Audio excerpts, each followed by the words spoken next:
आम पोशाक आम भाषा को नहीं गर्जिले तारा कहले आम भाषा एवं आम पोशाक एक राजनीति आग कहतु केते विधायक विधानसभा को खदी कि अन्य पारंपरिक पोशाक पिंधिकी आसुछंती विधायक गृह को सुटबुट पिंधिकी आसुछंती खाली राजनीति बोली कहिसंती तारा सेबडे कांग्रेस को कड़ा काउंटर कले बीजेपी विधायक लक्ष्मण बाग पॉलिटिकल माइलेज नेबा सह चर्चा रहिबा पई सबुबेले बिना कारण रे ओडिशा रे कांग्रेस दलर नेता माने लोकों को ठकिला भली काम करुछंती कांग्रेस शासन समय जो भली भाबे नारी निर्यातना होतिला से भली स्थिति एबे नाही विधायक मानक अंचलर प्रसंग उठाइबा पई लोक वोट दैछंती किंतु कांग्रेस विधायक माने आलोचना को न आसी केवल हट्टगोल करुथिले बीजेपी सरकार को बदनाम करबा पई कांग्रेस भाबितिला किंतु सेमाने निजे बदनाम हेले बोली कहिसंती बीजेपी विधायक लक्ष्मण बाग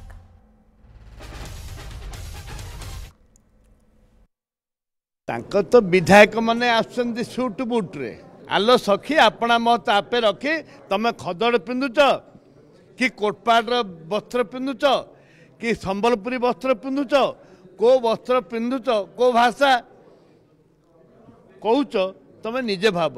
तुम पूरा ओडिया अस्मिता बुड़े ध्वंस करदेल गोटे विधायक को संतुष्ट करने तुम उत्कल काटिक ओडिशा कल ए परिस्थिति रे जदि से माने कहबे आम भाषा आम ओडिया भाषा पोशाक कथा कहबे याठू लज्जाजनक कथा किछि नै। ओडिशा रे कांग्रेस दलर सदस्य माने लोकन को ठकिला वाली कार्य करूचंती निजे निज ठकरे पड़ी आसिले काहे कि पॉलिटिकल माइलेज नेबा पाई कारण ए भली कोनसी नारी बलात्कार किंबा ओडिशा रे महिला मानकर प्रति ए भलिया आगुरु जेमती से माने शिखे आसीतिले से भली नाही जेमती कि कलह हेबो विद्रोह हेबो सेही भली वृत्ति करूचंती आ एटा केवल ठीक कलेनी जो भली कार्य करिकी से माने भाबुचंती लोक लोचन रे भारतीय जनता पार्टी रो सरकार बदनाम हेबो नाही लोक लोचन रे से माने निजे बदनाम हेले।